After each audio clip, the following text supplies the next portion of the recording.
Bab ma ja'a fil mashi 'ala al-jawrabain. Bab ma ja'a fil mashi 'ala al-jawrabain wan na'lain. Iaitu bab menyapu bahagian atas kedua belah stoking dan sandal ataupun selipar dalam berwudu. Inilah yang kita akan baca dan bincangkan hari ini. Baiklah. Bismillahirrahmanirrahim. Alhamdulillahirabbil alamin. Wassalatu wassalamu ala asyrafil anbiya'i wal mursalin wa ala alihi wa ashabihi ajma'in. Allahumma. Hadis di bawah bab ini iaitu hadis ke-99. Kita akan baca dan bincangkan hadis ini hari ini insya-Allah. Wa bihi qala haddatsana Hannad wa Mahmud bin Ghailan qala haddatsana Waki' an Sufyan an Abi Qais an Huzail bin Shurahbil an al-Mughirah bin Syu'bah qala tawadda'a an-nabiy sallallahu alaihi wasallam wa masaha 'ala al-jawrabain wan na'lain. قال أبو عيسى هذا حديث حسن صحيح وهو قول غير واحد من أهل العلم وبه يقول سفيان الثوري وابن المبارك والشافعي وأحمد وإسحاق قالوا يمسح على الجوربين وإن لم يكن نعلين إذا كان ثخينين. قال وفي الباب عن أبي موسى قال أبو عيسى سمعت صالح بن محمد الترمذي قال سمعت أبا مقاتل السمرقندي يقول دخلت على أبي حنيفة في مرضه الذي مات فيه فدعا بماء فتوضأ وعليه جوربان فمسح عليهما ثم قال فعلت اليوم شيئا لم أكن أفعله مسحت على الجوربين وهما غير منعلين. Bab menyapu bahagian atas kedua belah stoking dan sandal, yakni dalam berwudu. Hannad dan Mahmud bin Ghailan meriwayatkan kepada kami, keduanya berkata, Waki' meriwayatkan kepada kami daripada Sufyan, daripada Abi Qais, daripada Huzail bin Shurahbil, daripada Al-Mughirah bin Syu'bah. Dia berkata, Nabi SAW berwudu dengan menyapu kedua belah stoking dan sandalnya, yakni kedua belah sandalnya. Abu Isa berkata ini adalah hadis hasan sahih dan ia merupakan pegangan bukan seorang, maksudnya bukan seorang, dua ahli ilmu. Dengan jalah Sufyan al-Thawri, Ibn al-Mubarak, Syafi'i, Ahmad dan Ishaq berpegang. Mereka mengatakan seseorang boleh menyapu. Maksudnya seseorang yang berwudu boleh menyapu kedua stoking yang dipakainya walaupun tanpa memakai sandal jika keduanya tebal. Abu Isa berkata dalam bab ini ada juga hadis diriwayatkan daripada Abi Musa. Abu Isa berkata lagi, aku mendengar Salih bin Muhammad At-Tirmidhi berkata, aku mendengar Abu Muqatil As-Samarqandi berkata, aku datang menemui Abu Hanifah ketika sakit menjelang kematiannya. Beliau meminta diambilkan air lalu berwudu dalam keadaan memakai stoking. Beliau menyapu kedua stokingnya seraya berkata, hari ini aku melakukan sesuatu yang tidak biasa aku lakukan. Aku menyapu kedua stoking dalam keadaan tidak bersandal.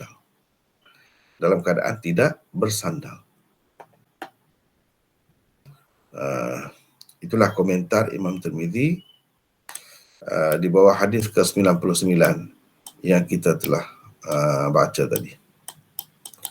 Kita balik semula tempat mula-mula kita baca tadi, tajuk babnya Bab ma ja'a fil mashi 'ala al-jawrabain wan na'lain. Itu tajuknya. Sapu di sini maksudnya ketika berwudu lah, dalam berwudu. Sapu tu maksudnya bahagian kaki tu. Bila sampai kepada basuh kaki, sepatutnya kita tidak basuh, tapi sebaliknya menyapu sahaja.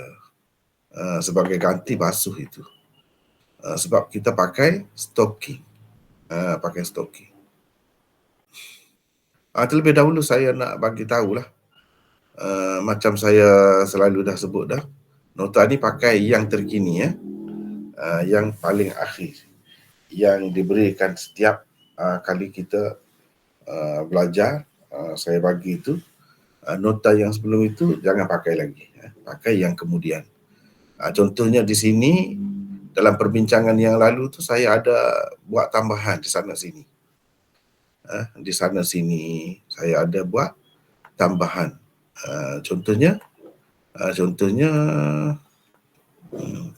ni di sini ya. Cuba tengok nota sebelum ni. Dia sikit sangat ya, 913. Sebelum kita masuk bincang bab baru ni, saya nak maklumkan penambahan yang telah saya buat pada bab yang lalu yang kita telah bincangkan itu. Iaitu pada 913, maksud Imam Bukhari dengan katanya Malik memberi isyarat itu ialah isyarat kepada kedhaifannya. Perkataan asyara jika mutaaddi dengan ba akan memberi erti mengisyaratkan kepada kedhaifan, kekurangan atau keaiban sesuatu atau seseorang. Perkataan yang lebih ringkas lagi untuk menyatakan artinya ialah Malik telah mendiskreditkannya. Inilah Hafiz Ibn Hajar sebut sampai sekarang ni kita dah tulis itu. Di sini yang ni dulu ada ke tidak ni? Tak ada saya rasa. Atau kalau ada pun yang dulu, nota dulu. Tak ada Maulana. Tak ada ni. Yang ni semua setakat yang saya semak ni tak ada. Jadi makna kena maklum lah. Ini tambahan yang baru lah ni. Semua ni tambahan baru. Sampai ke akhirnya tambahan yang baru. Jadi harap maklum lah tu. Kena baca lah. Kena baca. Sekejap tadi bateri habis. Tak perasan. Dah nampak nota ni? Dengar ke tidak? Ya, nampak dah. Dengar, semua dengar. Boleh dengar. Jelas. Nampak dah nota ni? Nampak. Okey. Jadi ini tambahan yang agak banyak juga. Sebab di satu pihak seperti yang Imam Tirmizi nukilkan itu nampak macam Imam Malik tak berkenan lah dengan Abdul Rahman bin Abi Zinad itu. Tetapi dalam perbahasan yang lebih lanjut ni kita nukilkan ada beberapa lagi pendapat Malik tentangnya. Bahkan Imam Malik dalam beberapa nukilan yang lain memujinya. Itu kalau ada kemuskilan boleh kita bincangkan kemudian lah. Agak baca dulu. Lepas tu kalau ada kemuskilan kita bincangkan. Jadi buat masa sekarang ni kita baca yang baru ni dulu. Yang baru ni. Itu bab menyapu bahagian atas kedua belah stocking dan sandal dalam berwudu. Maksudnya sapu-sapu ni duk cerita semua ni dalam beberapa bab ni. Sapu dalam berwudu, bukan sapu saja keadaan biasa tu, tidaklah. Sebagai ganti basuh kaki. Setelah kita sapu kepala tu kan, bila berwudu kita kena basuh kaki. Dalam keadaan pakai khuf, kita tak payah basuh kaki, tak payah tanggalkan khuf tu. Memadai dengan menyapu di atas khuf sahaja. Hari ini Imam Tirmizi buat satu tajuk yang pergi lebih jauh lagi. Lebih jauh lagi.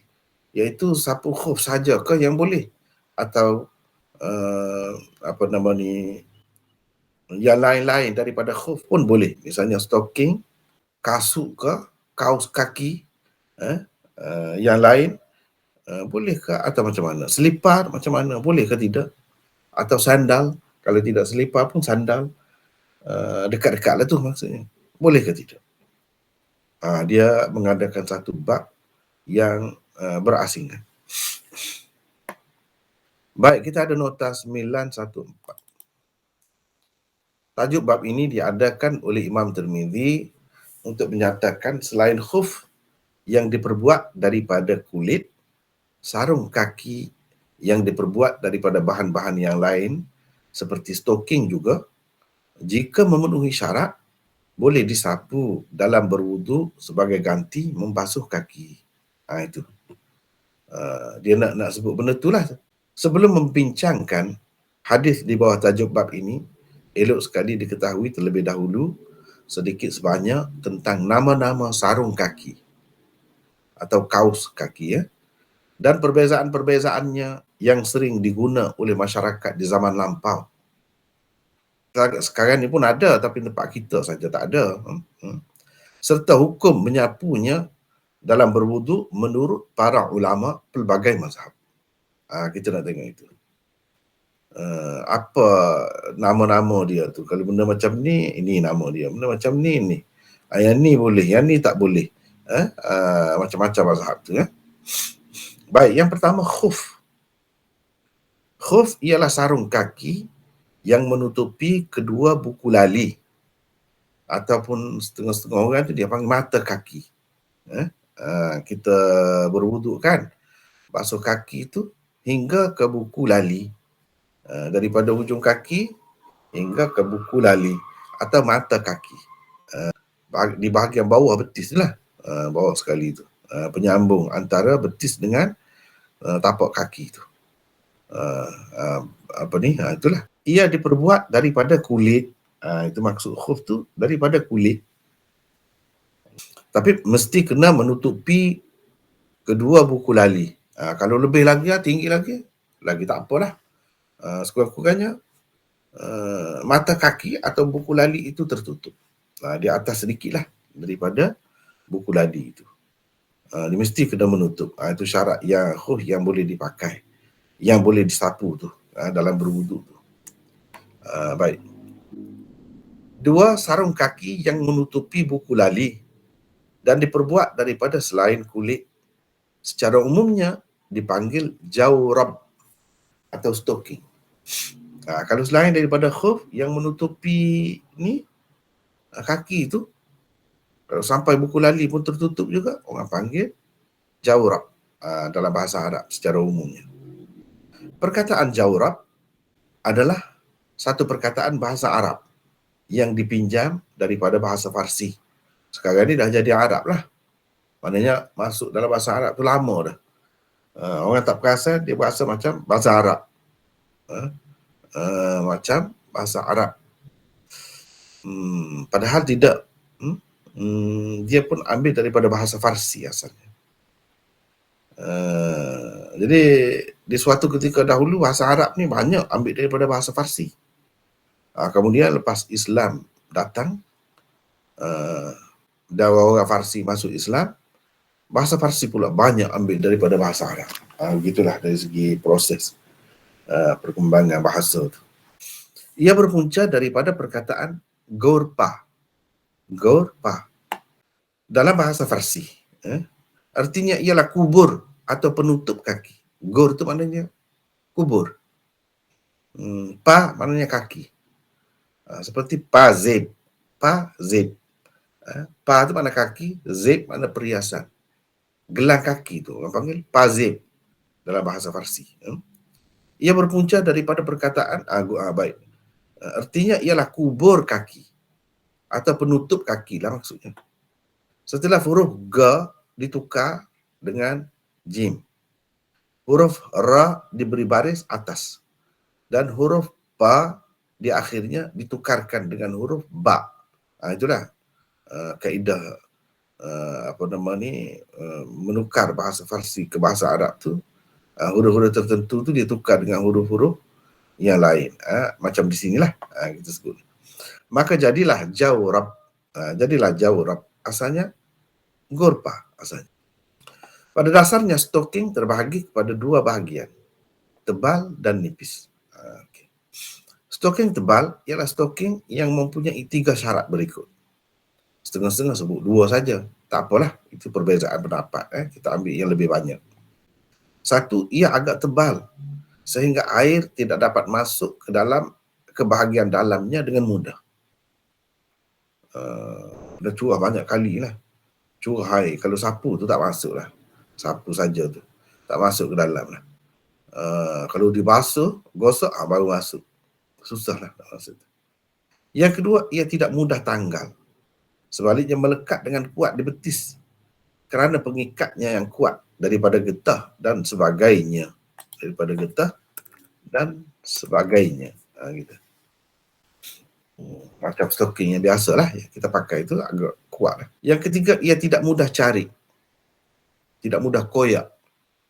Orang yang memakainya boleh berjalan sejauh kira-kira 3 batu atau 5 kilometer dengan mudah. Jadi ini mengikut setengah-setengah ulama, dia pakai syarat ini. Ambil kira setengah-setengah tu tidaklah dari segi kejauhan itu berjalan tu, boleh berjalan tu, jarak dia tu ada berbeza-beza pendapat pula. Tetapi ada yang mengatakan begini. Kemudian maksudnya dengan pakai itu sajalah, dengan pakai itu saja, stocking saja. Kiranya boleh, dia tidak akan carilah sejauh tu berjalan tu. Agak kukuh lah. Itu maksudnya tebal. Stocking yang memenuhi 3 syarat ini dikira sebagai stocking yang tebal. Stocking yang tidak memenuhi 3 syarat itu pula dikira sebagai stocking yang nipis. Ini mengikut kaedah ni, kita kena tahu dulu. Nanti akan bertemu dalam perbincangan akan datang. Stocking yang tebal dan nipis itu pula terbahagi kepada 3 bahagian. Mujallad, muna'al, dan stocking biasa. Jawrab adi. Jawrab adi. Maksudnya stocking biasa. Baik, kita nak tahu pula stocking atau jawrab mujallad itu macam mana, jawrab muna'al itu macam mana, dan jawrab adi itu pula macam mana. Baik. Jawrab mujallad ialah stocking yang dari bahagian bawah hingga ke bahagian atasnya dilekatkan dengan kulit di sebelah luarnya. Itu orang panggil jawrab mujallad. Mana stocking sama ada tebal atau nipis tak kira, yang berlapiskan kulit di bahagian luarnya. Mana dilekatkan dengan gam ke, dengan apa ke, tak kira lah. Dijahit dengan kukuh ke, dengan kuat. Macam sekarang ni kita pakai kasut kan, bahagian dalam tu ada lembut gitu. Ada lembut gitu. Macam stocking juga. Tapi dia melekat dah dekat kasut tu. Tapi ini bukan kasut, khuf.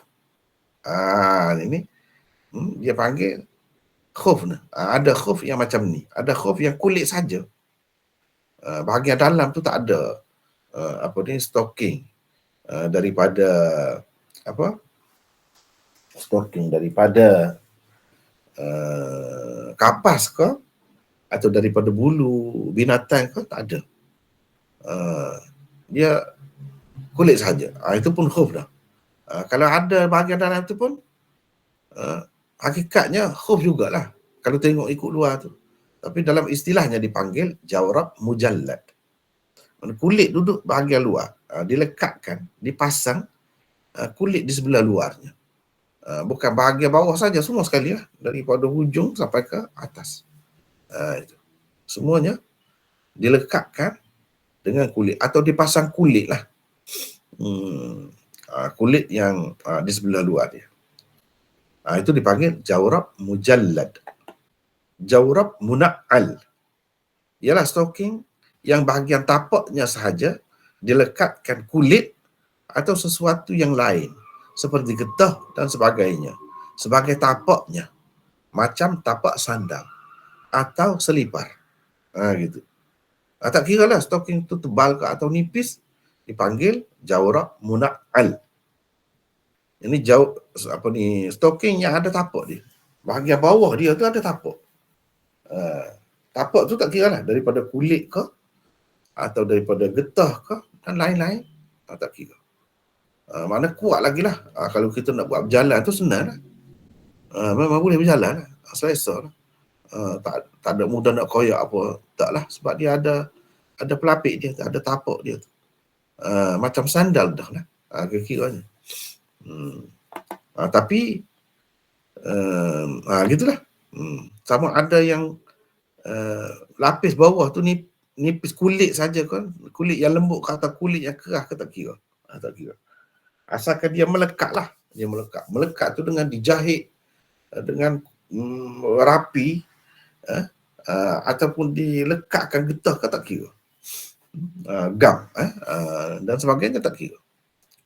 Itu dipanggil jawrab muna'al. Stocking biasa pula ataupun jawrab adi ialah stocking yang tidak dilekatkan apa-apa di bahagian luarnya atau di bahagian tapaknya. Itu stocking biasa lah, macam kita pakai tempat kita. Sebab keperluan untuk dibuat macam tadi tak ada tempat kita ni. Sebab orang pakai itu sebenarnya untuk nak melindungi kaki daripada kesejukan. Tempat kita ni panas kan. Pakai macam tu panas lah. Tak ada maksud, sebab tu tak ada dijual apa. Kalau jual apa tak laku. Tapi di negara-negara yang sejuk tu memang banyaklah pilihan-pilihan macam ni. Ada yang muna'al, ada yang mujallad, ada stocking saja, ada khuf saja, macam-macam ada. Baik. Hukum ke-6 macam stocking itu adalah seperti berikut.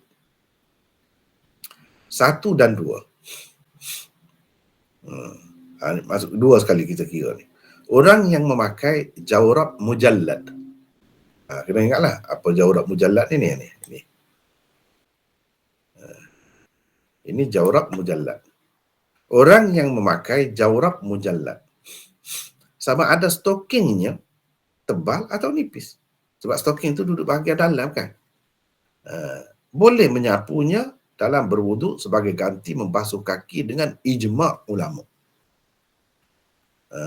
Kalau di luar tu sebenarnya khuf dah. Cuma bahagian dalam tu dilapisi dengan stocking. Dan lekatlah stocking tu lekat dengan khuf tu, bahagian dalam dia. Mana dilekatkan dengan gam dan sebagainya, tak kira. Jadi stocking bahagian dalam tu sama ada nipis atau tebal, tak jadi masalah. Kerana ia dikira seperti khuf juga. Kalau tengok daripada luar tu nampak macam pakai khuf lah. Sedangkan khuf, dia tak ada tu lapisan dalam tu. Dia semata-mata kulit saja. Gitu khuf. Jadi memang ini ijma' ulama. Mazhab mana pun, bila pun, semua orang kata boleh kalau macam tu. Sapu, khuf. Bila nak basuh kaki tu, kita tak basuh kaki, tapi sapu saja. Jadi 1 dan 2 ni maksudnya yang tebal atau yang nipis lah. Tak kira. Yang pentingnya di bahagian luar tu kulit. Kulit ke atau tidak mesti kulit. Kulit tu zaman dahulu. Sekarang ni orang buat dengan getah, orang buat dengan plastik, macam-macam. Yang kuat lah, plastik yang kuat. Itu pun macam khuf juga. Sama ada yang tebal ke atau lut sinar ke, tak kira. Yang pentingnya bila kita pakai atas pada buku lali dan bila kita pakai tu tak masuk air lah. Tak masuk air lah mudah-mudah. Kita curah air pun tak masuk. Begitu. Boleh jadi. Cuma yang asalnya pada zaman itu orang pandai buat kulit ya. Yang lain-lain getah, plastik dan macam-macam lagi bahan lain itu tak ada lagi.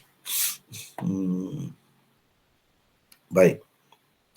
Yang ketiga, orang yang memakai stocking tebal. Yang muna'al.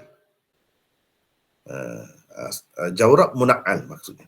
Juga boleh menyapunya dalam berwuduk sebagai ganti membasuh kaki dengan ijma' ulama. Ijma' ni tak ada khilaf lah. Mazhab mana pun. Stocking tebal. Tapi bahagian tapak dia tu dilapisi dengan kulit ke ataupun lain-lain bahan, getah ke dan sebagainya. Bahagian bawah saja, bahagian tapak saja. Macam kita pakai selipar lah. Dia tak kena bahagian atas tu. Sampai buku lali tu tak kena. Cuma bahagian bawah saja, tapak kaki saja yang kenanya. Ataupun kita pakai sandal misalnya, gitulah. Muna'al daripada na'al. Na'al itu sandal lah. Kalau pakai stocking tebal, memang boleh sapu. Sapu tu bahagian atas tu lah. Atas tapak kaki tu. Maknanya dengan tidak ditanggalkan. Lekat lah. Tapak tu dia lekat dekat stocking tu. Dilekatkan dengan gam yang kuat dan sebagainya, ataupun dijahit dengan rapi, kemas, semuanya boleh. Boleh. Jadi kita sapu tu sapu bahagian mana? Bahagian atas lah. Bahagian stocking yang tebal tu. Bukan bahagian bawah tapak dia tu. Tak payahlah tu. Yang keempat, di peringkat awalnya, para ulama berbeza pendapat tentang stocking tebal yang biasa. Yang biasa tu maknanya tidak dilapisi di bahagian luar dia tu dengan apa-apa dan tapaknya tak ada. Stocking biasa lah. Di peringkat awalnya ada perbezaan pendapat. Imam-imam mazhab. 3 imam besar mazhab umat Islam, iaitu Imam Malik, Imam Syafi'i dan Imam Ahmad. Dan ketiga-tiga anak murid utama Imam Abu Hanifah, iaitu Abu Yusuf, Muhammad bin Al-Hasan Al-Syaibani dan Zufar, berpendapat ia juga boleh disapu dalam berwudu. Stocking tebal memang boleh sapu. Seperti khuf boleh sapu, stocking tebal pun boleh sapu. Dan inilah mazhab jumhur ulama dalam masalah ini. Dari awal lagi. Itu Imam Tirmizi sebut. Nanti kita akan baca Imam Tirmizi sebut itu. Imam Abu Hanifah pula berpendapat tidak boleh. Stocking tebal tak boleh. Yang bolehnya khuf saja. Stocking tebal tidak termasuk dalam khuf. Tetapi 3 hari atau menurut satu riwayat yang lain 9 hari sebelum kewafatannya, Imam Abu Hanifah meninggalkan pendapat lamanya. Mana dia tinggalkan pendapat. Dan beliau juga seperti imam-imam yang lain berpendapat boleh menyapunya dalam berwudu. Kalau begitu, dalam masalah ini juga telah berlaku ijma' para ulama tentang keharusannya. Stocking tebal, ijma' juga. Boleh sapu. Maksud stocking tebal tu macam kita sebut tadilah. Itu maksudnya. Baik, yang kelima. Orang yang memakai stocking biasa, yang nipis, biasalah macam kita pakai tempat kita ni, untuk berjanguk, untuk berhias, sebagai perhiasan kaki, melengkapkan pakaian, itu. Tidak boleh menyapunya dalam berwuduk menurut kebanyakan ulama. Ini kalau stocking nipis, stocking biasa, maknanya tidak dilapisi dengan na'al, tapak, ataupun dilapisi di bahagian luarnya dengan benda-benda lain yang menahan air. Ada stocking kosong, stocking biasa begitu. Kebanyakan ulama mengatakan tidak boleh kita menyapunya. Tetapi Imam An-Nawawi di dalam Al-Majmu' Syarhul Muhadzab menulis, tokoh-tokoh dalam mazhab kita, yakni ashabuna, dia kata, menukilkan bahawa Umar dan Ali radhiyallahu anhuma berpandangan harus menyapu di bahagian atas stocking. Yang ini maksudnya sapu-sapu ni semua kita duk cerita ni dalam berwudu, walaupun ia nipis. Ni disebut. Mereka juga menukilkan pandangan seperti itu daripada Abu Yusuf, Muhammad bin Al-Hasan Al-Syaibani, Ishaq bin Rahawai dan Daud. Yang ini Daud Az-Zahiri. Mereka ni juga berpendapat stocking nipis pun boleh. Stocking nipis pun boleh. Ini dalam Majmu' Syarah Muhadzab. Sekumpulan ulama hadis hari ini juga berpendapat begitu. Alasan mereka ialah tidak ada qaid tebal atau nipis tersebut di dalam mana-mana hadis. Bila sebut sapu di atas stocking tu, dalam mana-mana hadis pun tak ada sebut stocking tebal. Stocking nipis tak boleh misalnya. Ada ke sebut? Tak ada. Bila begitu, asalkan stocking sajalah. Dalam hadis 99 dia bawa bab ni, dia sebut stalking ya. Cumanya ada khilaf lah, ikut mana-mana pun ada khilaf. Yang di atas tadi tak ada khilaf. Yang keenam, berhubung dengan stalking nipis yang munakal, yang ini mempunyai tapak pula, para ulama mutaakhirin berbeza pendapat tentangnya. Hukumnya tidak tersebut di dalam kitab-kitab fiqh mutaqaddimin. Ada ulama mutaakhirin berpendapat seseorang yang berwuduk boleh menyapu di bahagian atasnya sebagai ganti membasuh kaki. Dan ada juga ulama yang berpendapat tidak boleh. Walaupun tapak dia tu daripada kulit ataupun daripada getah dan lain-lain lah. Dan dilekatkan di situ. Sebab stocking tu yang kita nak sapu, bahagian kita sapu tu nipis. Jadi mereka berpendapat tidak boleh. Tentu sekali bagi orang-orang yang berpendapat stocking biasa yang nipis saja pun boleh disapu dalam berwuduk, maka lebih-lebih lagi lah boleh disapu stocking yang ada tapaknya daripada kulit atau lain-lain. Tadi kan, yang kelima tadi tu. Golongan yang kata stocking nipis pun boleh. Stocking nipis tak ada sebut ada tapak ke tak ada tapak ke, tak ada sebut. Kalau itu pun boleh, yang ada tapak ni lebih baik lah. Lebih boleh lah, lagi boleh lah. Kira-kiranya. Habis di situ. Orang yang memakai sandal atau selipar sahaja tanpa stocking pula tidak boleh menyapu kakinya dalam berwuduk sebagai ganti membasuhnya dengan ijma' sekalian ulama. Kalau pakai selipar atau sandal yang tertutup sedikit atas, bahagian atas tu, di atas kura kaki tu kita kata, adalah jalinan-jalinan dia tu, tapi nampak kaki tu, kulit kaki tu nampak. Kalau selipar je pun lagilah nampak. Kalau sandal itu pun setengah-setengah tu, sebahagian saja di menutupnya, banyak bahagian daripada kaki itu nampak, kelihatan pun. Itu tak boleh. Pendapat mana pun kata tak boleh. Dia mestilah membasuh kakinya, sama ada dengan menanggalkan selipar atau sandal yang dipakainya terlebih dahulu, atau membasuh kakinya dengan selipar yang dipakainya sekali. Boleh. Kalau pakai selipar, kita tak tanggalkan selipar, biasalah kita buat sekarang ni pun kita buat kan, basuh kaki sekali dengan selipar tu, bersama-sama dengan selipar tu. Kena basuh kaki. Sapu tak boleh, macam mana-mana pun. Yang ada sapu ni, kalau ada pun sekarang ni, Syiah. Syiah, sapu kaki tak boleh pakai. Stocking kena tanggalkan, sapu atas kaki. Khuf pun tak boleh pakai. Kaki bila berwuduk kena sapu, bukan basuh. Bagi mereka tak ada istilah basuh tu. Kena sapu. Pakai kasut ke, pakai selipar ke, pakai apa ke, khuf ke, kena tanggalkan dan sapu kaki. Basuh tak boleh. Kalau basuh tak sah wuduk.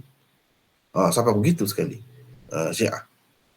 Tapi kalau ahli sunnah, semua sepakat tak boleh nak sapu kalau pakai selipar atau sandal itu.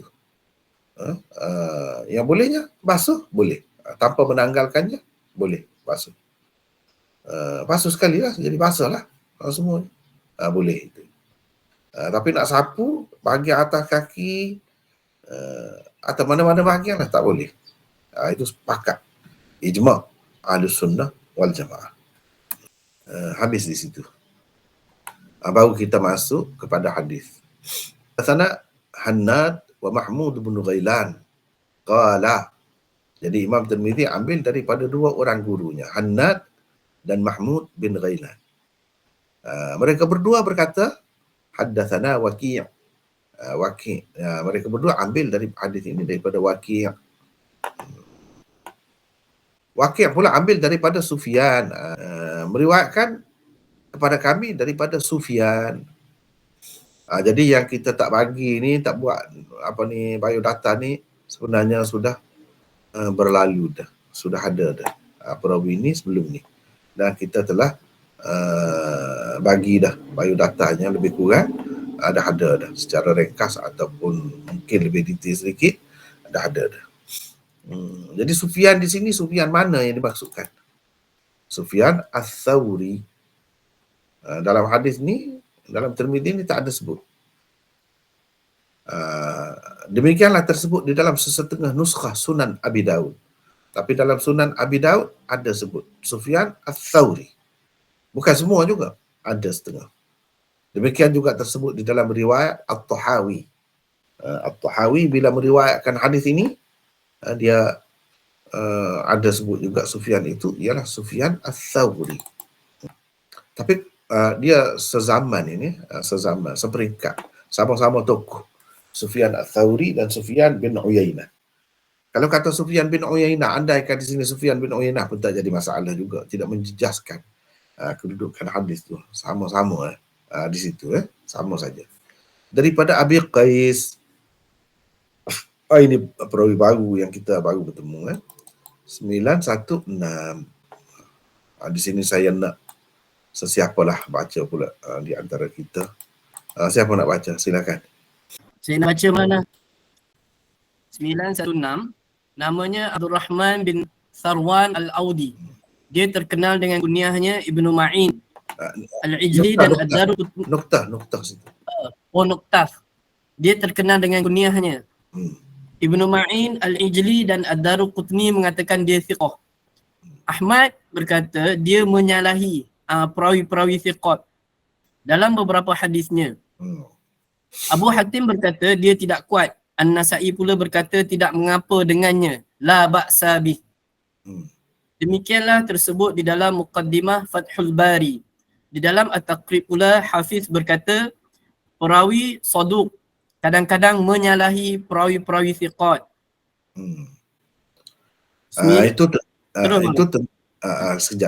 Itu tentang Abi Qais.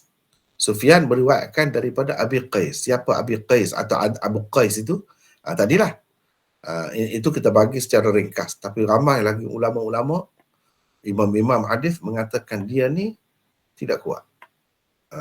Walau bagaimanapun, berbeza-beza pendapat ulama tu tentang dia ni. Maknanya kalau perawi taraf ni hasan lah. Itu sebab Imam Tirmidzi kata hadis ini hasan, sahih, hasan. Nanti kita akan bincangkan tentang itu nanti, ya. Dia tidak sampai ke peringkat sahih lah. Kalau nak kata sahih pun sahih li ghairi. Sahih li ghairi, gitulah maksudnya. Daripada Huzail bin Shurahbil. Siapa pula Huzail bin Shurahbil ini? Silakan Ridwan, sambung lagi. 917 Al-Kufi, perawi mukhadram yang thiqah. Perawi mukhadram ialah perawi yang sempat dengan zaman jahiliyah dan zaman Rasulullah sallallahu alaihi wasallam, tetapi dia tidak berkesempatan bertemu baginda. Perawi mukhadram terbilang sebagai tabi'in besar. Terbilang sebagai tabi'in besar. Mukhadram ni betul Maulana? Mukhadram. Mukhadram. Mukhadram.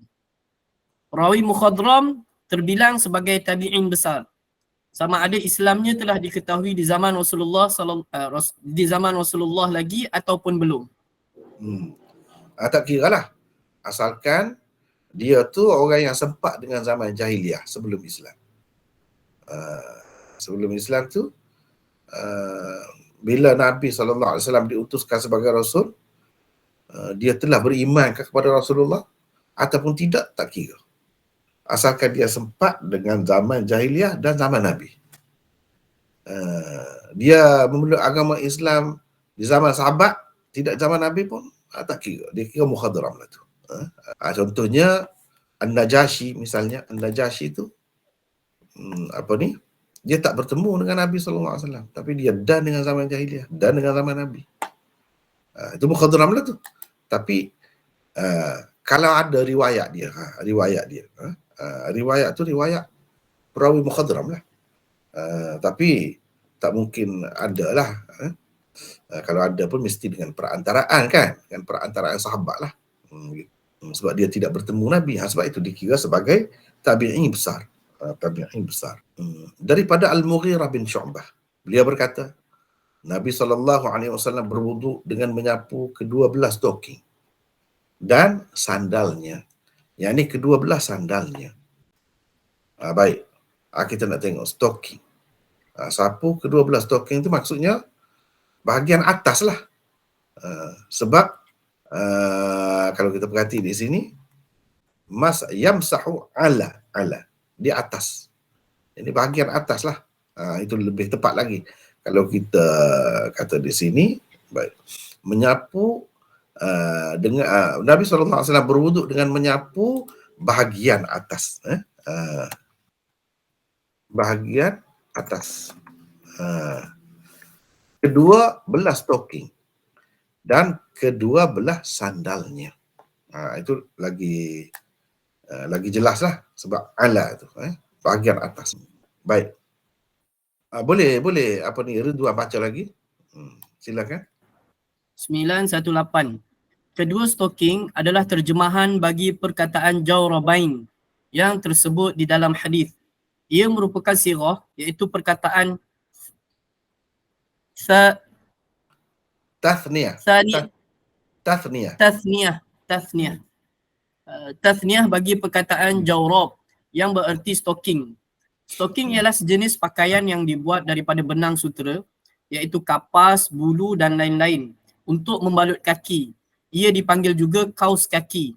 Tujuannya ialah memanaskan kaki, melengkapkan pakaian atau melindungi kaki daripada melecur dan lain-lain.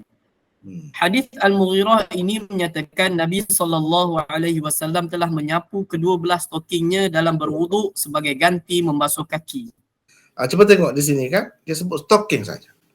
Dia tak ada sebut tebal ke nipis ke kan. Sebab itulah macam tadi kita dah sebut dah, ada golongan yang mengatakan nipis pun tak apa, sebab dalam hadis tu tak sebut. Tak ada qaid. Qaid itu hanya dikemukakan oleh ulama. Dikemukakan oleh ulama, setengah-setengah ulama lah. Begitu. Nanti kita akan tengok Imam Tirmizi pun sebut qaid tebal itu. Tapi qaid itu sebenarnya dalam hadis mana-mana pun tak ada sebut. Tak ada sebut. Baik. Dan kedua belah sandalnya. Baik. Baca lagi. Boleh? 919. Ya. Boleh Maulana. 919. Kedua belah sandal pula adalah terjemahan bagi perkataan An-na'lain. tasniyah an-na'lain. Ia merupakan sirah, iaitu perkataan tasniyah bagi perkataan na'lul yang bererti sandal atau selipar. Sandal ialah sejenis alas kaki yang bahagian tapaknya agak rendah dan bahagian atasnya pula tidak menutupi bahagian kaki sepenuhnya. Maksud kata-kata Al-Mughirah ialah ketika menyapu stoking dalam berwuduk itu, Nabi SAW memakai juga sandal. Baginda tidak menanggalkan sandal yang dipakainya untuk menyapu stokingnya. Malah tanpa menanggalkannya, baginda menyapu stoking bersama bahagian atas sandal yang sedikit sebanyak menutup stoking yang dipakainya. Yang dimaksudkan untuk disapu sebagai ganti membasuh kaki, Maulana. Oh ya, kaki, silakan. Kaki kan. Disapu sebagai ganti membasuh kaki dalam berwuduk ialah stoking, bukannya sandal. Menyapu sandal itu hanyalah suatu yang berlaku secara sampingan dan tidak langsung sahaja. Inilah pendapat kebanyakan ulama dalam memahami maksud hadis Al-Mughirah di atas. Al-Khattabi, Ibn Al-Qayyim dan Al-Mubarakfuri adalah antara tokoh hadis yang memahami begitu. Jadi bukan maknanya syarat kena ada sandal tu baru boleh sapu stoking. Hadis ini bukan menunjukkan begitu. Ataupun bukan juga menunjukkan kalau pakai selipar sahaja atau sandal sahaja juga boleh disapu kaki. Bukan juga begitu. Ini kebetulan Nabi SAW pakai tu tanpa menanggalkannya, dia sapu stocking tu. Stocking tu sebenarnya yang disapunya. Bukan maksudnya sandal ataupun selipar itu.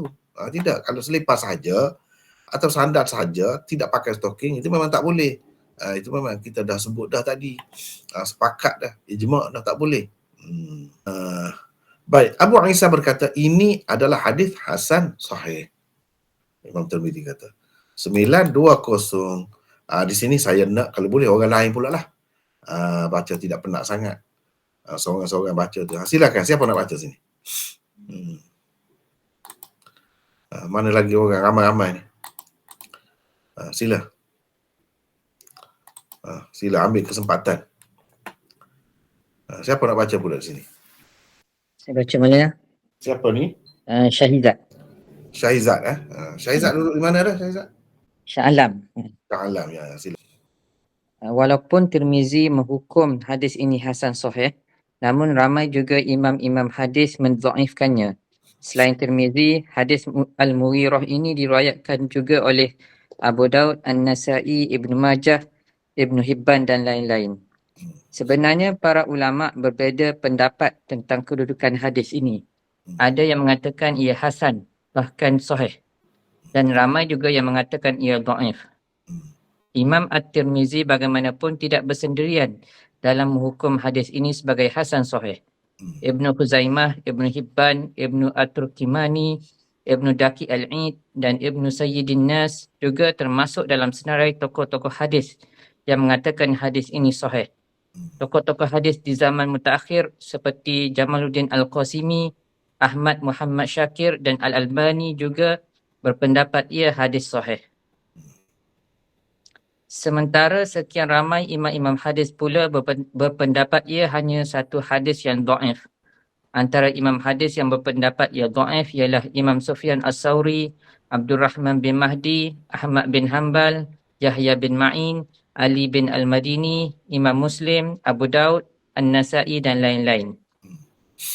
Imam An-Nawawi berkata, setiap orang daripada tokoh yang tersebut ini kalau bersendirian sekalipun dalam menghukum terhadap sesuatu hadis akan diutamakan daripada hukum oleh Tirmizi. Maknanya Imam Nawawi mentarjihkan hukum orang lain lah. Imam-imam besar yang kita sebut tadi tu, bagi dia itu ramai tu. Kalau salah seorang daripada itu pun perlu diutamakan daripada keputusan Tirmizi lagi. Bagi dia lah. Bagi dia. Begitu. Teruskan. Apalagi ada pula kaedah yang telah disimpulkan oleh para ulama hadis. An-najarha muqaddamun ala ta'dil. Bahawa jarah hendaklah diutamakan daripada ta'dil. Oleh kerana jadi sekarang ni, sekejap ya, Syahizat. Oleh kerana sekarang ni ada yang mentakdilkan dan ada yang menjarhkan atau mentajrihkan Abu Qais Al-Audi itu. Jadi dalam keadaan ada dua pihak yang berbeza ni, setengah ulama dia kata kena tarjihkan jarh. Orang yang mempertikaikan dia tu kena tarjihkan, utamakan dia daripada orang yang mentakdilkannya. Kata dia ada yang mengatakan thiqah juga dia tu. Teruskan. oleh kerana para hufaz hadis telah bersepakat tentang kedhaifannya, maka kata At-Tirmizi, ia adalah hadis hasan sahih, tetap tidak dapat diterima mereka. Bagi orang yang tak mahu terima lah. Itulah alasan dia. Walaupun Imam Tirmizi kata hasan sahih, mereka tak mahu terima juga. Sebab apa? Hufaz hadis. Ramai tu, bukan seorang dua. Telah mengatakan hadis itu dhaif. Bila dhaif tak boleh nak buat hujah lah. Bila tak boleh nak buat hujah, maknanya stocking tak boleh disapu lah berdasarkan hadis ini. Cumanya orang sapu juga tu, yang ulama kata boleh sapu juga stocking tu, walaupun dengan syarat-syarat yang kita dah sebut tadi, itu kerana asar sahabat. Banyak sahih. Banyak sahabat menyapu khuf ni. Bukan menyapu khuf, menyapu stocking ni. Itu sahih. Kerana itu, tapi hadis ini, hadis Mughirah ni, hadis Mughirah ni bagi mereka dhaif. Cumanya kita boleh pakai, ulama-ulama yang kata boleh tu, sapu stocking tu, dia pakai asar-asar sahabat, sekian ramai sahabat yang sahih tu. Itu kedudukannya. Jadi sama ada orang yang terima hadis ni ke atau tidak terima hadis ni, dia pakai juga sapu stocking tu boleh. Cuma yang menjadi pegangan mereka bukan hadis ini. Tapi bagi orang yang kata boleh tu, selain daripada asar sahabat, hadis ini juga boleh kita buat, boleh kita jadikan sebagai pegangan. Begitu. Teruskan Syaizat. Al-Baihaqi dengan sanadnya di dalam As-Sunan Al-Kubra meriwayatkan bahawa Abu Muhammad Yahya bin Mansur berkata, aku melihat yakni Imam Muslim bin Al-Hajjaj mendhaifkan hadis ini, yakni hadis ke-99 yang diriwayatkan oleh At-Tirmizi di atas. Kata beliau, Abu Qais Al-Audi dan Huzai bin Shurahbil adalah dua orang perawi yang tidak boleh diterima yakni riwayatnya, terutamanya apabila mereka menyalahi riwayat-riwayat tokoh-tokoh besar yang lain yang telah meriwayatkannya juga daripada Al-Mughirah. Semua mereka meriwayatkan yakni dengan lafaz mashu ala khuffain. Masaha alal khuffain. Masaha ala khuffain. Nabi SAW telah menyapu di atas kedua khufnya. Kata beliau yakni Imam Muslim lagi, kita tidak boleh meninggalkan zahir Al-Quran kerana hadis orang seperti Abu Qais dan Huzail. Lihat Sunan Al-Kubra. Jadi itu kata Imam Muslim. Orang-orang lain yang hebat-hebat lagi daripada dia tu, riwayatkan hadis Mughirah ni, mereka kata masaha alal khuffain. Nabi sapu khuf. Dua khuf, bukan sapu stocking. Kira-kiranya Imam Muslim dan orang yang sependapat dengan dia menganggap ini kesilapan lah. Kesilapan perawi ni Abu Qais Al-Audi ni. Sebab dia lah yang agak lemah berbanding orang-orang lain dalam sanad ni. Jadi orang nampak dia lah yang bermasalah. Dia tu pergi kata sapu stocking. Padahal sebenarnya sapu khuf. Orang lain yang kuat-kuat tak ada pula riwayatkan sapu stocking tu. Yang adanya sapu khuf. Jadi kita tak boleh nak tinggalkan pendapat tokoh-tokoh besar tu, imam huffaz hadis itu, kerana orang seperti ini. Apalagi kalau dalam Quran, zahir Al-Quran, kita tak boleh tinggalkan zahir Al-Quran yang sungguh basuh kaki tu. Basuh kaki. Itu Quran sungguh. Cumanya oleh kerana hadis-hadis yang sahih banyak, kata boleh sapu khuf, kita bolehlah kata. Kecuali dalam keadaan pakai khuf, boleh tak basuh. Sapu pun boleh, kerana hadis sahih begitu banyak. Tapi kalau sapu stocking ni, stocking bukan khuf. Itu tak boleh. Itu tak, terutamanya kalau yang nipis tu lah. Tak boleh. Sebab apa? Sebab ia hanya satu riwayat yang ahad, yang sedikit sangat, yang mungkin tersalah perawinya. Jadi kita tak boleh nak tinggal Quran tu. Boleh kalau kita nak kata, nak kecuali, tinggalkan Quran tu maksudnya, kita kata ada kecuali di sini, kalau khuf. Sebab khuf tu banyak hadis-hadisnya yang sahih. Adapun stocking ni je riwayatnya kalau ada pun. Yang jelasnya ini saja. Tapi mereka juga kata boleh sapu stocking pun kerana ada sahabat buat. Tapi kalau nak kata pegang dengan hadis ni tak boleh. Mereka tak mahu. Nampak? Baik, sekarang ni saya nak tunjuk lah. Sebab hadis ni dia berkait dengan ayat ni.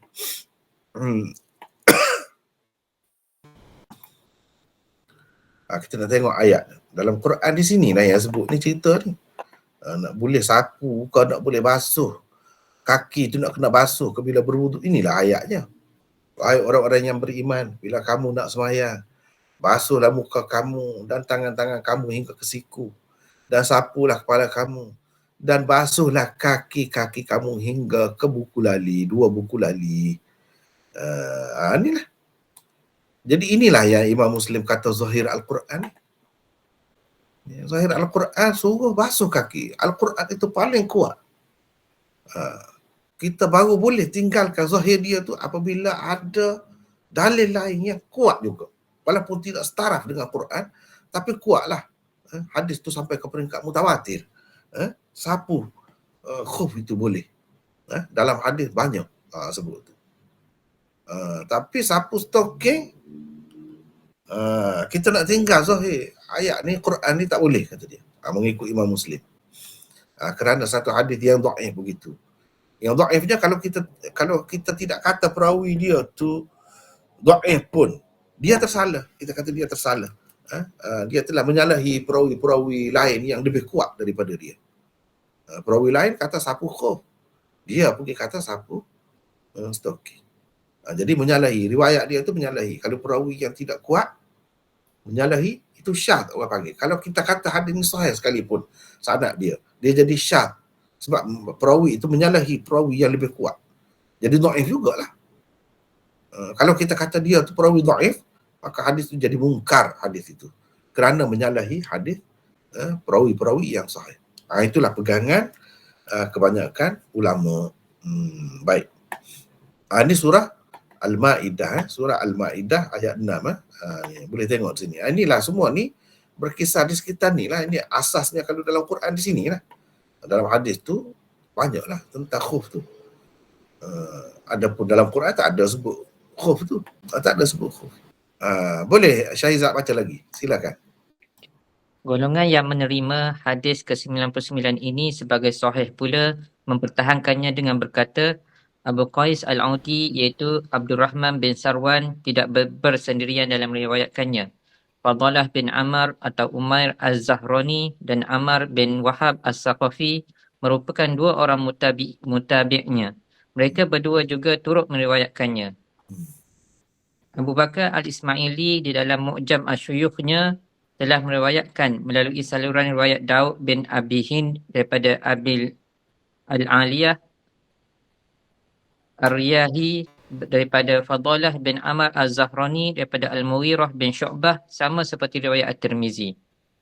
Abu Asy'ah pula di dalam Tabaqat Al-Muhaddisin bi Isfahan meriwayatkan melalui saluran riwayat Sa'id bin Abdurrahman Al-Basri, saudara Abu Hurrah daripada Muhammad bin Sirin daripada Amr bin Wahab As-Saqafi daripada Al-Mughirah bin Syu'bah. Lafaz hadisnya ialah Ra'aitu Rasulullah sallallahu alaihi wasallam yamsahu 'alal amamah wal jawrabaini wal kuffain. Alal imamah. Yamsahu 'alal imamah wal jawrabain wal kuffain.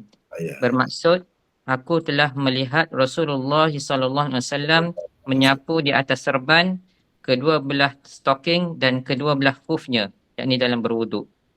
Jadi kalau kita tengok di sini, hadis ni menceritakan Nabi sapu bukan khuf saja, stocking pun dia sapu juga, serban pun dia sapu juga. Bahagian sapu kepala tu dia tak sapu, tak kena rambut ni, tak kena bahagian kepala, dia sapu atas serban saja. Ada begitu. Itu riwayat Mughirah bin Syu'bah juga. Itu bezanya. Ini lagi jelas. Kalau yang dia lagi jelas. Maknanya dia tidak keliru. Dia tidak kata bertukar ke khuf dengan jawrabain, khuffain tukar dengan khuffain, tak. Memang dia sebut kedua-duanya itu. Makna Nabi ada buat semuanya. Ada buat semuanya. Itulah pegangan mereka. Sebab itu mereka pertahankan hadis itu. Imam Tirmizi kata hadis itu hasan sahih. Jadi bukan bergantung dengan hadis itu saja, dia ada mutaba'ahnya. Ada mutaba'ahnya. Itulah mutaba'ahnya, ada dua orang. Setengah-setengah orang kata dia seorang saja, mana boleh nak pakai. Tidak, dia seorang yang meriwayatkan begitu. Teruskan. Hadis Sauban Maula Rasulullah sallallahu alaihi wasallam yang diriwayatkan oleh Ahmad dan lain juga menyokong hadis Al-Mughirah di atas. Lafaznya ialah qala ba'atha Rasulullah sallallahu alaihi wasallam sariyah fa'asabahumul bar falamma qadimu 'ala an-nabi sallallahu alaihi wasallam syakau ilaihi ma asabahum minal bar fa'amarahum an yamsahu 'alal asa'ibi wa tasakhin. Bermaksud, kata Sauban, Rasulullah sallallahu alaihi wasallam telah menghantar satu pasukan tentera. Mereka mengalami kesejukan. Setelah pulang kepada Nabi sallallahu alaihi wasallam, mereka mengadukan keadaan mereka yang telah mengalami kesejukan itu. Maka baginda menyuruh mereka supaya menyapu serban-serban dan kaus-kaus kaki mereka. At-tasakhin. Sanad hadis ini sahih. At-tasakhin ialah apa-apa yang memanaskan kaki seperti khuf stalking dan lain-lain. Asar-asar yang sahih Jadi, daripada jadi hadis ini menyokong. Ini kita boleh kata sebagai syahid bagi hadis Mughirah bin Syu'bah. Syahid. Mana ada riwayat lain daripada sahabat lain yang menyebutkan maksudnya sama. Maksudnya sama walaupun lafaznya berbeza. As-sa'ib ni maksudnya pengikat kepala lah, maksudnya serban lah. Kalau pakai pengikat kepala tu, kalau orang Kelantan kata semutar lah, semutar as-sa'ib. Maksudnya imamah lah, serban. Tasakhin ini lebih kepada pemanas kaki. Apa ni, daripada sakhan. Sakhan tu mana panas kan? Al-ma'us sakhin, air panas. Dia jadi panas orang, panas gitu kaki. Jadi khuf ke umum lah tu. Tasakhin tu termasuk dalam tasakhin tu, khuf ke ataupun stocking ke ataupun apa-apa lah. Nabi suruh sapu. Mana kalau dalam keadaan tu.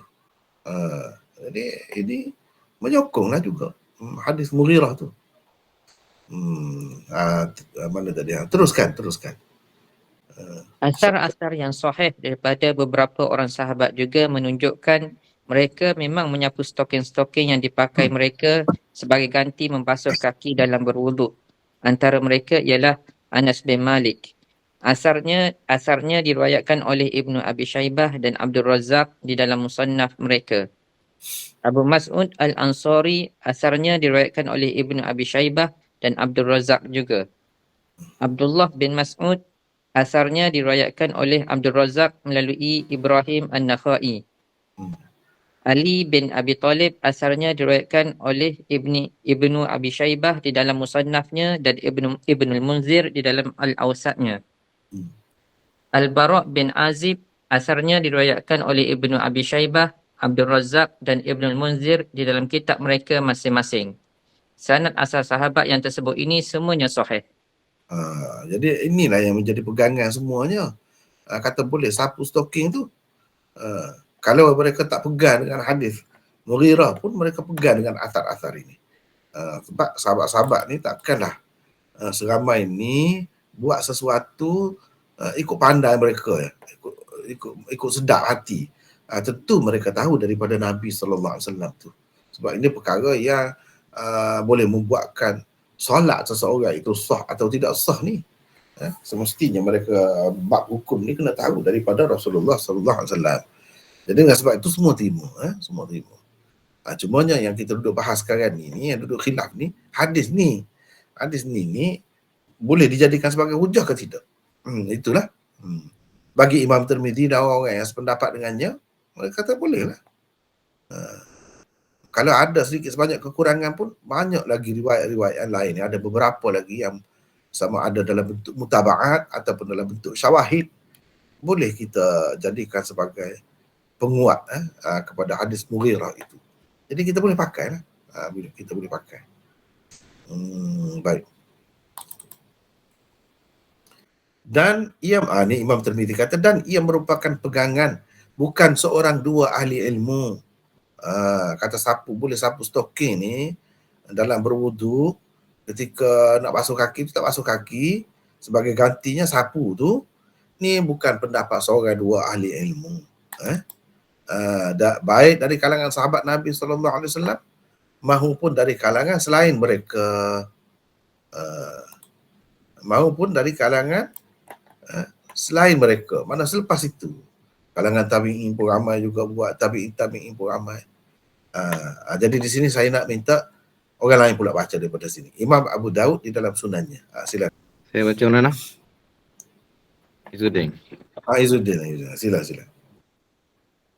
Imam Abu Daud di dalam sunannya berkata, Ali bin Abi Talib, Ibnu Mas'ud, Al-Bara' bin Azib, Anas bin Malik, Bara' Abu Umamah, bukan bersabdu. Sahal. Tidak sabdu tanpa sabdu. Tidak sabdu. Okay. Al-Bara' bin Azib, Anas bin Malik, Abu Umamah, Bara' bin Azib, Anas bin Malik, Abu Umamah, Sahal bin Sa'ad dan Amr bin Quraish adalah antara sahabat Rasulullah sallallahu alaihi wasallam yang menyapu stokin dalam berwuduk. Umar dan Ibnu Abbas juga diriwayatkan menyapu stokin dalam berwuduk. Hafiz Ibnul Qayyim di dalam Tahzib As-Sunan menulis, kata Ibnu Al-Munzir, 9 orang sahabat Nabi SAW diriwayatkan telah menyapu stokin dalam berwuduk.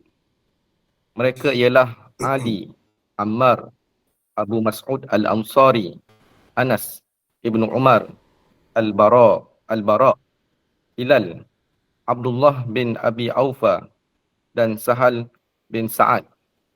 Abu Daud menambahkan Abu Umamah, Amr bin Hurais, Umar bin Al-Khattab dan Ibnu Abbas. Itulah 13 orang sahabat semuanya. Jadi 13 orang sahabat ni menyapu stokin dalam berwuduk.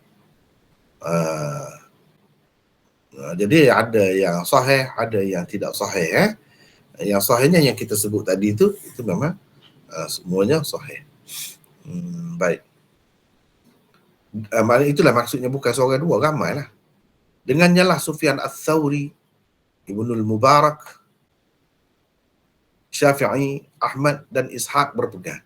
Jadi semua imam-imam ni pegang kata boleh tu. Itulah alasan mereka. Itulah alasan mereka. Mereka mengatakan seseorang, maksudnya yang berwudu, boleh menyapu kedua stoking yang dipakainya walaupun tanpa memakai sandal jika keduanya tebal.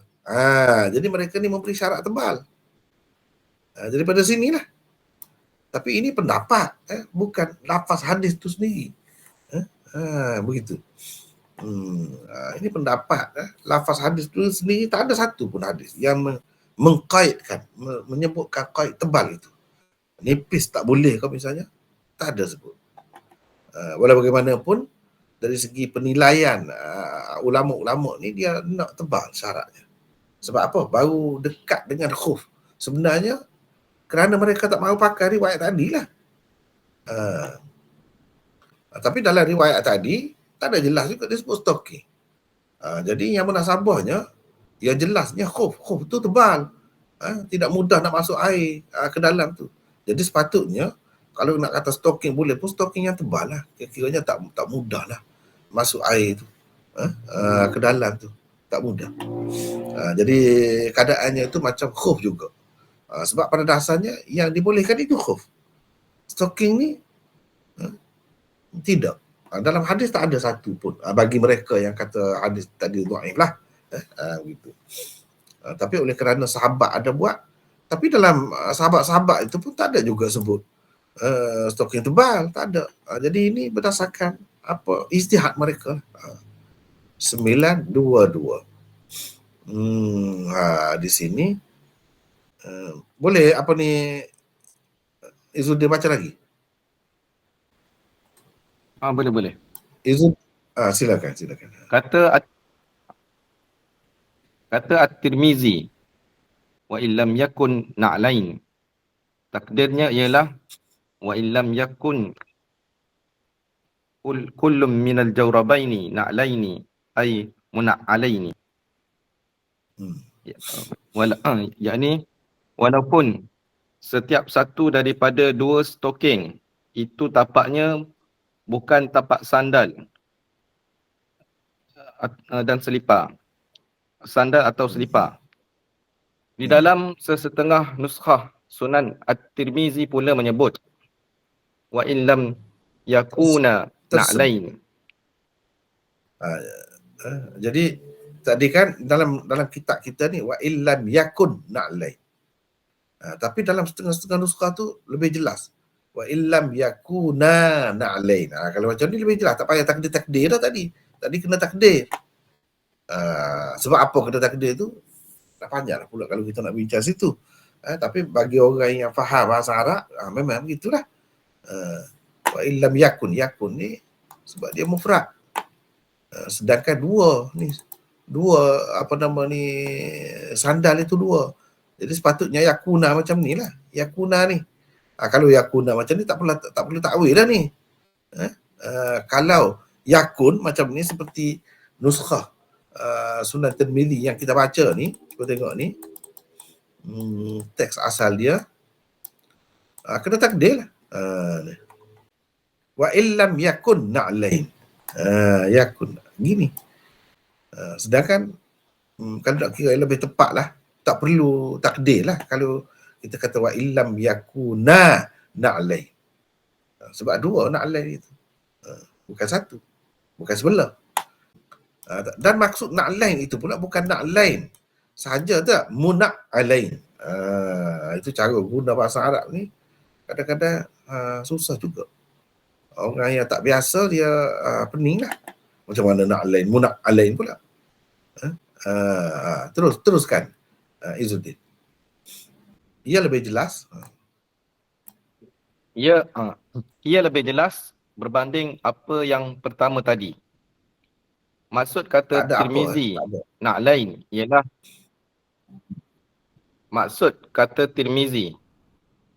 ialah muna'alain, bertapak sandal atau selipar. Sememangnya perkataan muna'alain itulah Sekejap ya Izzuddin. Mana stocking tu ada tapak dia. Okay. Melekat dengan tapak dia. Itu maksud muna'alain, bukan na'lain saja. Kalau na'lain ni maknanya pakai stocking, lepas tu pakai sandal. Sandal tu terpisah, tidak melekat. Jadi maksud di sini Imam Tirmizi ni nak ceritanya stocking tu melekat. Dilekatkan dengan gam dan sebagainya dengan tapak dia. Itu maksud muna'alain.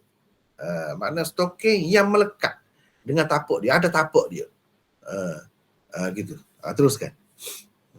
Sememangnya perkataan muna'alain itulah yang teruskan.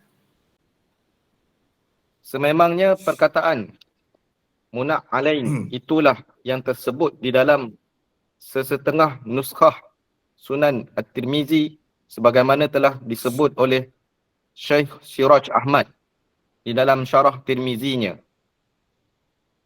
Jawrak muna'al ialah stokin yang tapaknya daripada kulit atau getah dan sebagainya seperti tapak sandal. Na'lun. Itu maksud jawrak faham muna'al. dari Jadi Imam Tirmizi kata wa illam yakuna muna'alain dalam setengah-setengah nuskhahnya. Jadi mengikut pensyarah Sunan Tirmizi dia kata gitu dalam setengah-setengah nuskhahnya. Sebab kalau kata na'lain ni kena takwil lah. Itu maksudnya kena takwil dengan muna'alain. Dengan muna'alain. Begitu. Teruskan.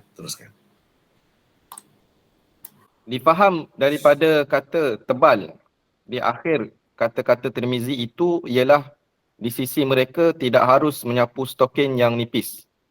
Dua orang murid utama Imam Abu Hanifah iaitu Abu Yusuf dan Muhammad bin Al-Hasan Al-Syaibani juga berpendapat begitu. Jadi maknanya kalau begitu Imam Abu Yusuf dan Muhammad bin Hasan Al-Syaibani ni ada dua pendapat lah. Sebab mengikut apa yang dinukilkan oleh Imam Nawawi tadi dalam kitabnya Majmu', dia sebut dua orang ni kata yang nipis pun boleh.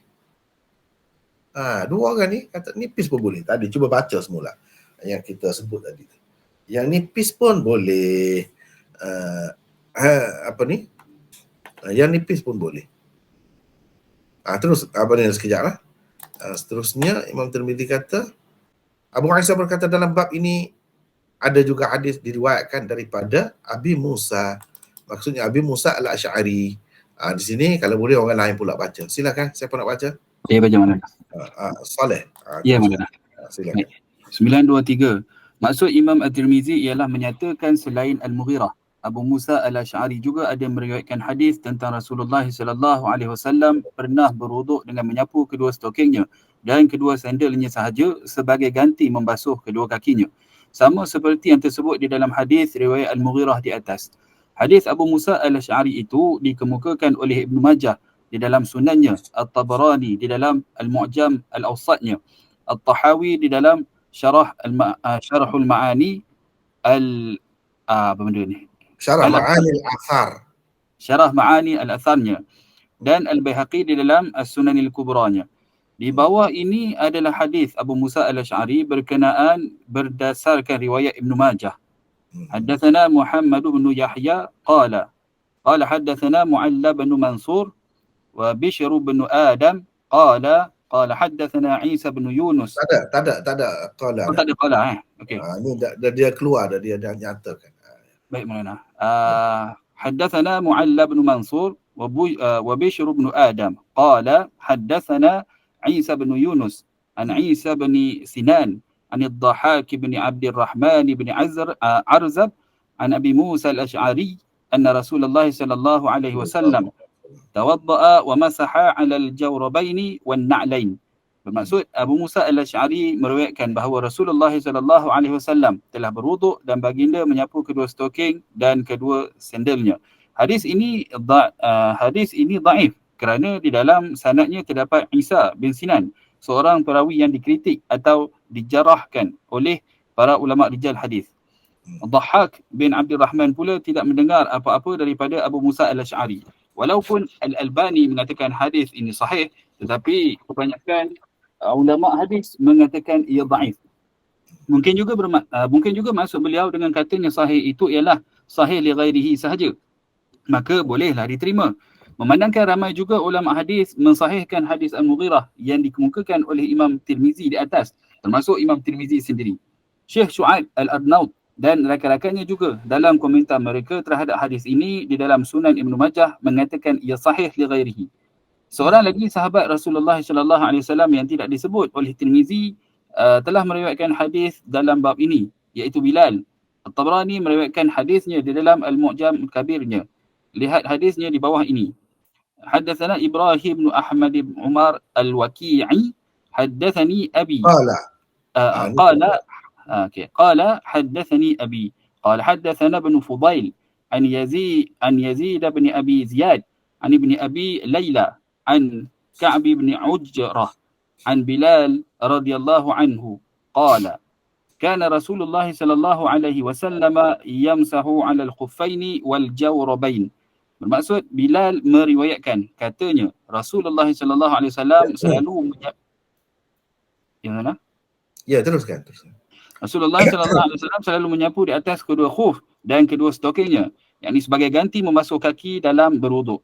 Hadis ini juga dhaif kerana di dalam sanadnya ada Yazid bin Abi Ziyad dan Muhammad bin Abi Laila. Kedua mereka adalah perawi dhaif. Demikian kata Ibnu Sayyidin Nas di dalam syarah Tirmizinya dan An-Nafhu Asy-Syazi. An-Nafhu Asy-Syazi. Jilid 2 surat 376. Okey. Jadi ini maksudnya Imam Tirmizi kata dalam bab ini ada juga hadis diriwayatkan daripada Abi Musa. Ini maksudnya isyarat kepada riwayat fil bab. Tapi Imam Tirmizi sebut seorang saja. Padahal ada beberapa orang lagi yang juga meriwayatkan benda yang sama, perkara yang sama. Jadi tidak semestinya apa yang disebutkan oleh Tirmizi itu saja. Mungkin ada lagi yang lain. Itu dapat kita lihat di dalam syarah-syarah lah. Dalam syarah-syarah. Seterusnya, Abu Isa berkata lagi, aku mendengar Saleh bin Muhammad At-Tirmidzi berkata, aku mendengar Abu Muqatil As-Samarqandi berkata, aku datang menemui Abu Hanifah. Jadi makna dia nak cerita ni peristiwa ni dengan sanad juga, Imam Tirmidzi ni, dengan sanad juga. Abu Hanifah ketika sakit menjelang kematiannya, ini kita sudah baca tadi, ada nota 924. Teruskan Saleh. 924. Perenggan terakhir ini tidak terdapat di dalam semua nuskhah Sunan At-Tirmizi. Riwayat yang dikemukakan oleh Tirmizi ini menunjukkan Imam Abu Hanifah juga di akhir hayatnya berpendapat seperti Imam Ahmad dan dua orang murid utamanya, Abu Yusuf dan Muhammad bin Al-Hasan Al-Syaibani, bahawa harus yang boleh menyapu di atas stoking sahaja sebagai ganti membasuh kaki dalam berwuduk. Sebab kalau stoking munakal, jawrab munakal, maknanya tapak dia tu ada lekat dekat stoking tu, memang Abu Hanifah kata boleh. Sebelum tu pun dekat dia nak mati tu, dia sebut stoking saja. Dia sendiri buat, dia sapu stoking saja. Tak ada tapak dia, tak ada disalut dengan apa nama ni, kulit bahagian luar tak ada, stocking saja. Tapi stocking tu maksudnya stocking yang tebal lah. Itu boleh dikatakan sepakat macam kita sebut mula-mula tadilah. Kalau stocking tebal tu memang sepakat ijma' ulama'. Di peringkat awal saja Imam Abu Hanifah kata tak boleh. Lepas tu dia sendiri pun kata boleh. Bahkan dia buat. Itulah yang Imam Tirmizi sebut di sini. Dia sendiri buat begitu. Bagai menunjukkan dia pun seperti orang lain juga. Dia nampak lepas masa tu mana boleh. Asalkan stocking itu stocking tebal. Begitulah. Jadi habis dah hadis ni setakat itu. Wallahu a'lam.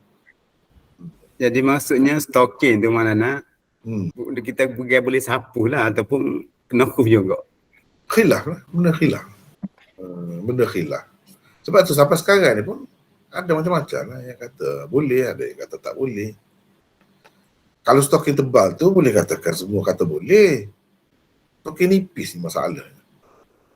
Maksud hak sapu stocking dengan sekali dengan selipar tadi tu tak buka selipar lah, sapu atas selipar, sapu stocking terus lah.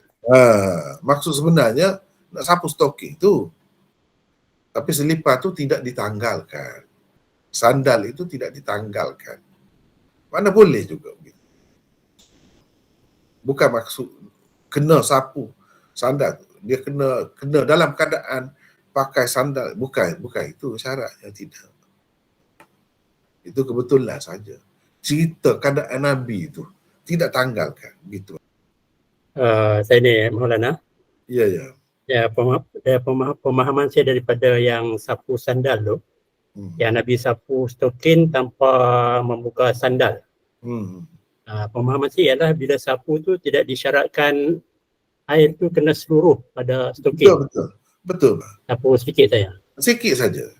Dia kena 3 jari je. Dan bukan perlu air tu menitik daripada tangan gitu, daripada hujung, tak perlu. Kita basahkan tangan kita, basah. Kita sapu, cukup dah. Tak mesti air tu kena menitik misalnya. Dah. Lembab tangan kita sudah memadai dah. Jadi macam mana kita kata nak akan jadi basahnya? Tak akan jadi basah lah kalau begitu. Seperti kita tayamum lah. Tayamum kan tak mesti dalam debu tu melekat di tangan tu, bahkan boleh kita getak kaki tu boleh. Boleh. Jadi yang baki lagi bekas dia tu itu saja yang diperlukan. Sapu serban tu mana nak? Sapu serban tu maksudnya kita biasa kita sapu kepala sekali dengan telinga kan. Dia pergi ke telinga jugalah waktu tu. Tak, dia sapu serban saja.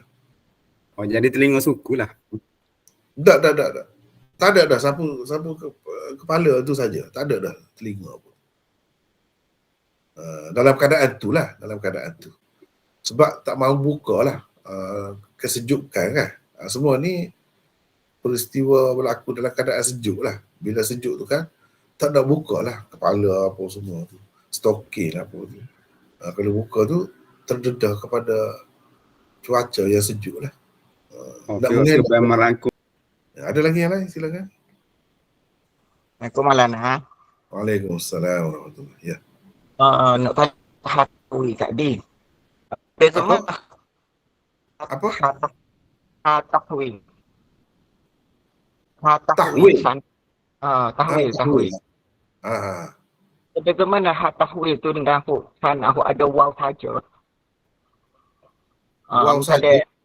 Waw saja ada ke hadatsana fulan-fulan wa hadatsana fulan-fulan saja.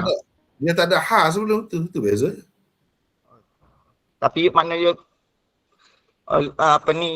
sana lebih kurang je lah guru dia tu kurang Dah macam ni kan tadi. Ni contohnya tadi kita dah baca hadis tadi ni. Cuba tengok ni. Cuba tengok sini. Nampak ke tidak ni? Nampak. Wa qala hadatsana Hannad wa Mahmud bin Ghailan. Ini maksudnya gitu. Ini mana ada ha sebelum dia. Jadi waw ni maknanya guru Imam Tirmizi ni 2 orang lah. Mereka berdua ni meriwayatkan daripada Waqi'. Ini lain, tak ada ha. Okay. Macam tadi ada ha lain. Tu mesti situ. Ni kan. Ni haddatsana Abdullah ibn ini, lepas tu haddatsana pula. Ni kan. Lepas tu di sini ada ha. Ada ha. Lepas tu baru haddatsana.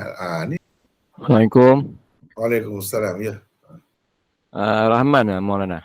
Rahman ni pada mana ni? Abdul Rahman. Abdul Rahman Kajang. Oh, Kajang, ya. Ana nak tanya najis binatang yang boleh dimakan selain daripada mazhab Syafi'i, dia tidak najis lah untuk ikut mazhab pendapat lain lah. Binatang yang boleh dimakan, yang halal dimakan. Ana dengar juga yang daripada ustaz daripada Indonesia, dia kata kalau najis yang haram dimakan macam kucing ke, sebab kucing ni selalu duduk main dalam rumah kan, kalau dia kencing dia tidak najis juga, dia punya kencing dia ataupun pendapat dia lah, sebab dia kata alasannya tak ada dalil yang jelas dalam Quran bahawa najis binatang yang tidak dimakan najis. Macam mana Maulana? Najis binatang yang boleh dimakan, itu ya, dia tidak najis. Tidak najis. Kalau yang haram dimakan, contoh najis macam lah. kucing. Najis. Najis lah. Najis. Tapi yang dikata pendapat dia tidak najis juga. Dia ambil sebab, daripada mana? Sebab dia kata tak ada dalil yang jelas ni. Tak ada. Itu najis. Maksud najis lah. Najis ni kencing ke ataupun tahi, itu dikira najis lah. Oh, tapi kalau yang halal dimakan macam unta, minum kencing unta tu maknanya itu memang ada khilaf. Memang. Okey. Assalamualaikum. Sekarang ni kalau di UAE air kencing unta tu ada dalam tin tu, macam tin. Dia buat macam air dalam tin tu. Air Milo, air apa kita kata kan, Nescafe, air gas. Ni air kencing ada di UAE. Situ pakai mazhab Malik. Memang boleh lah. Macam-macam lah, ada yang kata boleh tu kalau untuk berubat. Bukan saja gini. Tak, dia ada khilaf lah ikut mana-mana. Sehingga kan di negeri yang kita kata maju sangat lah, situ pakai mazhab Malik. Memang boleh. Memang ada pun jual di kedai. Dia kata ada kelebihan. Sebagaimana Nabi suruh minum tu ada kelebihan kan, untuk menghilangkan penyakit busung tu. Jadi ada khasiatnya yang lain lagi. Wallahu'alam. Assalamualaikum Maulana. Minta izin bertanya satu soalan Maulana. Ya, ada satu video yang saya tertengok ni, ustaz ni bagi tahu solat sunat 4 rakaat selepas isyak tanpa diselangi salam, maka kelebihannya menyamai solat di malam Lailatul Qadar. Mohon Maulana ulas sikit. Terima kasih. Ya, biasanya yang macam-macam tu dia ada masalah. Dia ada sebut ke riwayat mana? Tak sebut Maulana. Dari segi boleh buat tu memanglah boleh buat. Tapi kelebihan tu masalahnya. Dengan kelebihan macam tu. Itu yang masalahnya. Banyaklah tempat kita ni sebar benda-benda gitulah. Kena berhati-hati lah sikit. Dari segi buat tu nak 4 rakaat ke, 2 salam ke, 1 salam ke, itu tak jadi masalah. Memang semua boleh terima tu. Cuma masalah tadi tu, fadilat. Macam kita bincang kemarin lah. Nabi SAW pakai serban tu semua kita tahu memang lah. Cuma masalah fadilat tu. Nabi SAW semayang pakai serban ke tidak? Pakai, kita tahu. Cuma fadilat tu masalahnya. Sebut tu. Jadi kena berhati-hati lah. Rasanya sekadar tu lah dulu kot. Dasar ke Maulana tanya. Ada satu lagi. Satu lagi semaya kot. Semaya witir tu ada ke sahih kata lah buat 9 rakaat rakaat ke-8 tu tahiyat awal, yang 9 tu sudahlah. 8 rakaat saja. 8 rakaat saja. Maksudnya witir satu.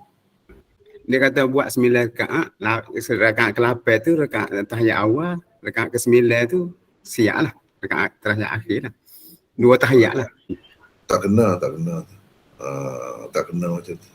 Dengan Ustaz Jadi Thailand buat sebagai witir ke tu? Sebagai tahiyat? Kira witir 9 rakaat sekali salat, 2 kali salat, sekali salat lah, 2 tahiyat.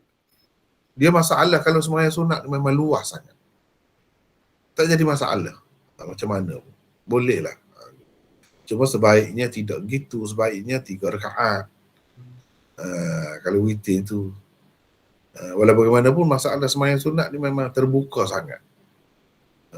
Nak buat gini boleh, buat gini boleh, satu salam saja pun boleh, macam-macam. Itu memang adalah perbincangan. Tetapi yang sebaiknya 3 rakaat, sama ada dengan 2 salam ke atau 1 salam, itu saja. Yang terbaik macam itulah. Maknanya kalau 8 rakaat tu sembahyang tahajud, seterusnya 3 rakaat itu witir. Tak kira lah 1 salam ke ataupun 2 salam. Ada pilihan di situ. Tapi 3 rakaat itu sebaiknya. Walaupun witir ni 1 rakaat pun boleh. 1 rakaat. Saya lagi Maulana ni, Tio Rashid ni. Ya. Saya agak muskil tentang tadi yang sanad yang Sufyan Al-Thawri meriwayatkan daripada Abi Qais. Abi Qais ni yang dia tidak siqah. Dah. Tadi kan? Ni cuba kita tengok sini. Ada muskil saya macam ni Maulana. Kalau Abi Qais ni tidak siqah, mengapa Sufyan Al-Thawri meriwayatkan daripada seorang perawi tidak siqah? Oh, itu masalah biasa itu. Masalah biasa. Kadang-kadang imam sekalipun, dia ni imam, meriwayatkan daripada perawi yang teruk. Sebab dia kira perawi ni masih boleh lagi diterima. Ataupun dia nak cerita perawi macam ni, cuba tengok riwayat dia macam mana. Itu maksudnya. Untuk iktibar orang panggil. Untuk iktibar. Bukan bermakna dia mengiktiraf perawi ni. Tidak. Kadang-kadang perawi yang meriwayatkan ni, macam di sini, Sufyan sendiri mendhaifkan dia ni. Sambil-sambil dia kata dhaif tu, dia meriwayatkan pula. Dia nak ceritalah riwayat perawi dhaif ni macam mana. Dia akan jadi ada percanggahan lah dengan riwayat perawi yang sahih tu. Itu maksud iktibar tu. Untuk buat perbandingan. Boleh? Ini bukan soalan Maulana ni. Ya. Cumanya kadang-kadang kita nampak dalam nota tu ada salah eja, salah perkataan. Boleh tak contohnya kita sampuk lah, kita mencelah macam tu nak betulkan ejaan. Sebabnya mungkin nota ni nak jadikan buku. Jadi sambil kita belajar tu kita edit lah. Boleh tak? Ya. Boleh, bagus. Saya takut ke nak mencelah tu. Ya. Tak apa. Nampak salah ejaan ada. Sebab ada salah eja tu. Tapi biasanya kalau kita nak buat buku, kita baca pula. Begitupun kesilapan tu mungkin berlaku juga.